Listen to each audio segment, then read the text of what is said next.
ಎಲ್ಲರಿಗೂ ನಮಸ್ಕಾರ. ಎಲ್ಲರೂ ಹೇಗಿದ್ದೀರಾ ಫ್ರೆಂಡ್ಸ್? ನಾನು ತುಂಬ ಚೆನ್ನಾಗಿದ್ದೀನಿ, ನೀವು ಚೆನ್ನಾಗಿದ್ದೀರಾ ಅಂತೇಳಿ ಅಂದ್ಕೊಂಡಿದ್ದೀನಿ. ನಾನಿವತ್ತು ಮೊಸೊಪ್ಪಿನ ಸಾರು ಮಾಡ್ತಾಯಿದ್ದೀನಿ. ಇದು ಸ್ವಲ್ಪ ಡಿಫ್ರೆಂಟ್ ಅಂತಲೇ ಹೇಳ್ಬೋದು. ಬನ್ನಿ ಹೇಗೆ ಮಾಡೋದು ಅಂತ ನೋಡೋಣ. ನೋಡಿ, ನಾನಿಲ್ಲಿ ಮೊದಲಿಗೆ 4 ಥರ ಸೊಪ್ಪುಗಳನ್ನ ತೊಗೊಂಡಿದ್ದೀನಿ. ಪಾಲಕ್ಕು, ಸಬ್ಬಕ್ಕಿ, ಮೆಂತ್ಯ ಹಾಗೆ ಕೀರೆ ಸೊಪ್ಪು ತೊಗೊಂಡಿದ್ದೀನಿ. ಇದ್ರ ಜೊತೆಗೇ ನಾನು ಇಲ್ಲಿ ಇನ್ನೂ ಒಂದು ಎಕ್ಸ್ಟ್ರಾ ಪದಾರ್ಥ ಸೇರಿಸ್ಕೊತೀನಿ. ಅದು ಯಾವುದು ಅಂತಲೂ ಹೇಳ್ತೀನಿ. ಇಲ್ಲಿ ನೋಡಿ, ನಾನು 1 ಕಟ್ಟಷ್ಟು ಕರ್ಬೇವಿನ ಸೊಪ್ಪು ಜೊತೆಗೆ ದೊಡ್ಡ ಪತ್ರೆ ಸೊಪ್ಪು ತೊಗೊಂಡಿದ್ದೀನಿ. ಸಾಮಾನ್ಯವಾಗಿ ಮೊಸೊಪ್ಪು ಸಾರು ಮಾಡಿದಾಗ ದೊಡ್ಡ ಪತ್ರೆನ ಮಿಸ್ ಮಾಡೋದೇ ಇಲ್ಲ. ಹಾಗಾಗಿ ದೊಡ್ಡ ಪತ್ರೆ ಸೊಪ್ಪು ಹಾಕಿನೇ ನಾನು ಮಾಡೋದು. ಅಲರ್ಜಿ ಏನಾದರೂ ಇತ್ತು ಅಂದರೆ ಸಂಪೂರ್ಣವಾಗಿ ಹೋಗುತ್ತೆ. ಹಾಗಾಗಿ ದೊಡ್ಡ ಪತ್ರೆ ತುಂಬ ಒಳ್ಳೆಯದು ದೇಹಕ್ಕೆ. ಅದ್ರ ಜೊತೆಗೆ ಹಸಿಮೆಣ್ಸಿನ್ಕಾಯಿ ಎರಡೆರಡು ಸೇರಿಸ್ಕೊಂಡಿದ್ದೀನಿ. ಮೊದಲಿಗೆ ಇಲ್ಲೊಂದು ಕುಕ್ಕರ್ಗೆ ಒಂದು ಚಿಕ್ಕ ಬಟ್ಲಷ್ಟು ತೊಗರಿಬೇಳೆನ ತೊಳೆದ್ಬಿಟ್ಟು ಸೇರಿಸ್ಕೊತಾ ಇದ್ದೀನಿ. ಅದಕ್ಕೆ 2 ಹಸಿಮೆಣ್ಸಿನ್ಕಾಯಿ ಮೊದಲೇ ತೋರಿಸಿದ ಹಾಗೆ ದೊಡ್ಡ ಪತ್ರೆ ಎಲೆಗಳನ್ನ ನೀಟಾಗಿ ತೊಳೆದು ಒಂದು 10 ಎಲೆಗಳನ್ನ ಸೇರಿಸ್ಕೊತಾ ಇದ್ದೀನಿ. ಜೊತೆಗೆ ಈರುಳ್ಳಿ, ಬೆಳ್ಳುಳ್ಳಿ, ಟೊಮೆಟೊ, 1 ಟೊಮೆಟೊ, 1 ಈರುಳ್ಳಿ, 1 ಗೆಡ್ಡೆಯಷ್ಟು ಬೆಳ್ಳುಳ್ಳಿ ಸೇರಿಸ್ಕೊತಾ ಇದ್ದೀನಿ. ಮೊದಲೇ ತೋರಿಸೋದಂಥ ಸೊಪ್ಪುಗಳನ್ನ ನೀಟಾಗಿ ತೊಳೆದು ಕಟ್ ಮಾಡಿ ನಾನಿಲ್ಲಿ ಸೊಪ್ಪನ್ನ ಸೇರಿಸ್ಕೊತಾ ಇದ್ದೀನಿ. ಈ ರೀತಿ ಒಂದ್ಸರಿನೂ ಮಾಡಿಲ್ಲ ಅಂದರೆ ಮಾಡಿ, ತುಂಬಾ ರುಚಿಯಾಗಿರುತ್ತೆ. ದೊಡ್ಡ ಪತ್ರೆ ಹಾಕೋದ್ರಿಂದ ಯಾವುದೇ ಥರದ್ದು ಡಿಫ್ರೆನ್ಸ್ ಏನಾಗೋದಿಲ್ಲ. ರುಚಿ ಹಾಗೇ ಇರುತ್ತೆ, ಚೆನ್ನಾಗೂ ಇರುತ್ತೆ. ಇದ್ರ ಜೊತೆಗೆ ನಾನಿಲ್ಲಿ ಸಾರಿನ ಪುಡಿನೂ ಸೇರಿಸ್ಕೊತಾ ಇದ್ದೀನಿ. ಬೇಳೆ ಸಾರಿಗೆ ಅಂತ ನಾವು ಮನೇಲಿ ಮಾಡಿರ್ತೀವಲ್ಲ, ಅದೇ ಪುಡಿನ ನಾನು 2 ಸ್ಪೂನಷ್ಟು ಸೇರಿಸ್ಕೊತಾ ಇದ್ದೀನಿ. ಖಾರ ನೋಡಿ ನೀವು ಸೇರಿಸ್ಕೊಳ್ಳಿ. ಇವಾಗ ನೀರು ಕೂಡ ಬೇಯೋಷ್ಟು ಸೇರಿಸ್ಕೊತಾ ಇದ್ದೀನಿ. ದೊಡ್ಡ ಪತ್ರೆ ಎಲೆ ಹಾಕೋದ್ರಿಂದ ನಮಗೆ ಅಲರ್ಜಿ ಆಗಿರ್ಬೋದು, ಶೀತ ಆಗಿರ್ಬೋದು, ಗಂಟ್ಲದ್ದು ಏನಾದರೂ ಕಿರಿಕಿರಿ ಇತ್ತು ಅಂದರೂ ಹೋಗುತ್ತೆ. ಕೆಲವೊಂದು ಸೊಪ್ಪು ತಿಂದರೆ ಕೆಲವರಿಗೆ ಅಲರ್ಜಿ ಇರುತ್ತೆ. ಈ ರೀತಿ ಸೊಪ್ಪನ್ನ ದೊಡ್ಡ ಪತ್ರೆ ಹಾಕಿ ಸಾರು ಮಾಡೋದ್ರಿಂದ ಅದೆಲ್ಲ ಕಡಿಮೆ ಆಗ್ತಾ ಬರುತ್ತೆ. ಹಾಗಾಗಿ ಇದನ್ನು ಕುಕ್ಕರ್ನ ಕ್ಲೋಸ್ ಮಾಡಿ 2 ವಿಷಲ್ನ ಕೂಗಿಸ್ಕೊತೀನಿ. ಸಪ್ರೇಟು ಅವರೆಕಾಯಿ ತೊಗೊಂಡಿದ್ದೆ, ಅದನ್ನು ಕೂಡ ಸಪ್ರೇಟಾಗಿ ಬೇಯಿಸಿ ಇಟ್ಕೊತೀನಿ. ಇದ್ರ ಜೊತೆಗೆ ಚೆನ್ನಾಗಿರುತ್ತೆ ಸಾರು ಒಳಗಡೆ ಹಾಕೋಕ್ಕೆ. ನೋಡಿ, ಇದು ಇವಾಗ ವಿಷಲ್ ಹೋಗಿದೆ, ಸೊಪ್ಪು ಬೆಂದಿದೆ, ಚೆನ್ನಾಗಾಗಿದೆ. ಇದನ್ನು ಹಾರಕ್ಕೆ ಇಟ್ಕೊಂಡ್ಬಿಡ್ತೀನಿ ನಾನು. ಮೊದಲಿಗೆ ಸೊಪ್ಪು ಹಾರದ ಮೇಲೆ ರುಬ್ಬಿ ಚೆನ್ನಾಗಾಗತ್ತೆ, ತುಂಬ ಚೆನ್ನಾಗಿ ಅನಿಸುತ್ತೆ. ನೋಡಿ, ಸೊಪ್ಪು ಆರಿದೆ.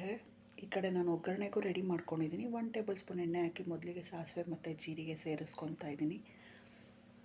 ಇದು ಸ್ವಲ್ಪ ಫ್ರೈ ಆಗ್ತಿದ್ದ ಹಾಗೆಯೇ ಇದ್ರ ಜೊತೆಗೆ ನಾನಿಲ್ಲಿ ಒಣಮೆಣ್ಸಿನ್ಕಾಯಿನೂ ಸೇರಿಸ್ಕೊತೀನಿ. ಹಾಗೆ ಜೊತೆಗೆ ಸ್ವಲ್ಪ ಇಂಗು ಕೂಡ ಇಲ್ಲಿ ನಾನು ಸೇರಿಸ್ಕೊತಾ ಇದ್ದೀನಿ. ಜೊತೆಗೆ ಒಂದು ಅರ್ಧ ಈರುಳ್ಳಿಯನ್ನು ನಾನಿಲ್ಲಿ ಫ್ರೈ ಮಾಡೋದಕ್ಕೆ ಸೇರಿಸ್ಕೊತಾ ಇದ್ದೀನಿ. ಇದಿಷ್ಟನ್ನು ಹಾಕ್ಕೊಂಡು ಮೊದಲಿಗೆ ಫ್ರೈ ಮಾಡ್ಕೊಂಬಿಡೋಣ. ನಂತರ ರುಬ್ಬಿರೋವಂಥ ಮಸಾಲೆ ಮತ್ತು ಬೇಯಿಸಿಟ್ಕೊಂಡಂಥ ನೀರು ಏನಿರ್ತಲ್ಲ ಅದನ್ನು ಕೂಡ ಇದ್ರ ಜೊತೆಯಲ್ಲೇ ಬಳಸ್ಕೊಳ್ಳೋಣ. ನಾನಿಲ್ಲಿ ಅವರೆಕಾಯಿ ಬೇಯಿಸಿರೋ ಅಂಥ ನೀರನ್ನು ಕೂಡ ನಾನಿಲ್ಲಿ ಸೇರಿಸ್ಕೊತೀನಿ. ಅದನ್ನು ನಾನೇನು ಬಿಸಾಡೋದಿಲ್ಲ. ಮೊದಲಿಗೆ ಸೊಪ್ಪಲ್ಲಿದ್ದಂಥ ನೀರನ್ನ ಸೇರಿಸ್ಕೊಂಡು ನಂತರ ಅವರೆಕಾಯಿ ಬೆಂದಿದ್ದಲ್ಲ ಅದನ್ನು ಸಹ ಇದ್ರ ಜೊತೆಯಲ್ಲೇ ಸೇರಿಸ್ಕೊತೀನಿ. ಸಪ್ರೇಟಾಗಿ ಅವರೆಕಾಯಿ ಬೇಯಿಸಿದೆ ಅಂತಕ್ಕೆಂದರೆ ಅವರೆಕಾಯಿ ಸ್ವಲ್ಪ ಬಲ್ತಿದೆ, ಚೆನ್ನಾಗಿದೆ. ಅದಕ್ಕಾಗಿ ಇದ್ಕಿದ ಬೇಳೆಗೆ ಮಾಡ್ತೀವಲ್ಲ ಆ ಥರದ ಬೇಳೆ. ಈಗ ರುಬ್ಬಿರೋ ಅಂಥ ಮಸಾಲೆ ಏನಿತ್ತಲ್ಲ ಸೊಪ್ಪು, ಅದನ್ನು ಕೂಡ ನಾನಿಲ್ಲಿ ಸೇರಿಸ್ಕೊತೀನಿ. 2 ಸರಿ ರುಬ್ಕೊಂಡು ಮತ್ತು ಜೊತೆಗೆ ಎಷ್ಟು ಬೇಕೋ ಅಷ್ಟು ನೀರನ್ನ ನಾನು ಹಾಕ್ಕೊಂಡು ಇಲ್ಲಿ ಸಾರನ್ನ ಮಾಡ್ಕೊತಾ ಇದ್ದೀನಿ. ನೋಡಿದ್ರಲ್ಲ, ತುಂಬ ಸಿಂಪಲಾಗಿ ಮಾಡ್ಕೊಳ್ಳೋ ಅಂಥ ಮೊಸೊಪ್ಪು ಸಾರು. ಯಾರೆಲ್ಲ ಇನ್ನೂ ಈ ರೀತಿ ಮಾಡಿಲ್ಲ ಒಂದ್ಸರಿ ಟ್ರೈ ಮಾಡಿ. ಜೊತೆಗೆ ರುಚಿಗೆ ತಕ್ಕಷ್ಟು ಉಪ್ಪು ಹಾಕಿ ಕುದಿಯೋದಕ್ಕೆ ಬಿಡ್ತೀನಿ. ಕರ್ಬೇವಿನ ಸೊಪ್ಪು ಮತ್ತು ದೊಡ್ಡ ಪತ್ರೆ ಯಾರಾದರೂ ಹಾಕಿ ಮಾಡಿದರೆ ಅದ್ರ ರುಚಿ ಕೂಡ ನಂಗೆ ಹೇಳಿ ಚೆನ್ನಾಗಿದೆಯಾ ಇಲ್ವಾ ಅಂತ. ನಾವಂತೂ ಸಾಮಾನ್ಯವಾಗಿ ಇದನ್ನು ಹಾಕ್ತೀವಿ. ಸೊ ಯಾರೆಲ್ಲ ಇಲ್ಲಿವರೆಗೂ ವೀಡಿಯೋನ ಸ್ಕಿಪ್ ಮಾಡ್ದಲೇ ನೋಡಿದ್ರು ಅವರಿಗೆಲ್ಲ ತುಂಬ ಹೃದಯದ ಧನ್ಯವಾದಗಳು. ಸಾರು ಇವಾಗ ಬೇಯೋದಕ್ಕೆ ಶುರುವಾಗಿದೆ. 1 ಕುದಿ ಬಂದರೆ ಸಾಕು, ಸಾರು ರೆಡಿ ಆದಾಗೆ. ಈ ರೀತಿ ನೀವು ನಿಮ್ಮ ಮನೆಯಲ್ಲಿ ಮೊಸೊಪ್ಪು ಸಾರನ್ನ ಮಾಡಿ ಹೇಗೆ ಬಂತು ಅಂತ ನನಗೆ ಕಮೆಂಟ್ ಸೆಕ್ಷನಲ್ಲಿ ತಿಳಿಸೋದನ್ನು ಮಾತ್ರ ಮರಿಬೇಡಿ. ಫಸ್ಟ್ ಟೈಮ್ ಯಾರೆಲ್ಲ ನನ್ನ ಚಾನಲ್ ನೋಡ್ತಾ ಇದ್ರೋ ಸಬ್ಸ್ಕ್ರೈಬ್ ಮಾಡ್ಕೊಂಡು ನೋಡಿ. ಪಕ್ಕದಲ್ಲಿರೋ ಬೆಲ್ ಐಕಾನ್ ಪ್ರೆಸ್ ಮಾಡಿದ್ರೆ ನಾನು ಹಾಕೋ ವಿಡಿಯೋ ನೋಟಿಫಿಕೇಷನ್ ಎಲ್ಲ ಫಸ್ಟ್ ನಿಮಗೆ ಬಂದು ತಲುಪುತ್ತೆ ಅಂತ ಹೇಳ್ತೀನಿ. ಸೊ ಇಲ್ಲಿವರೆಗೂ ವಿಡಿಯೋ ನೋಡೋಕ್ಕೆ ತುಂಬ ಹೃದಯದ ಧನ್ಯವಾದಗಳು.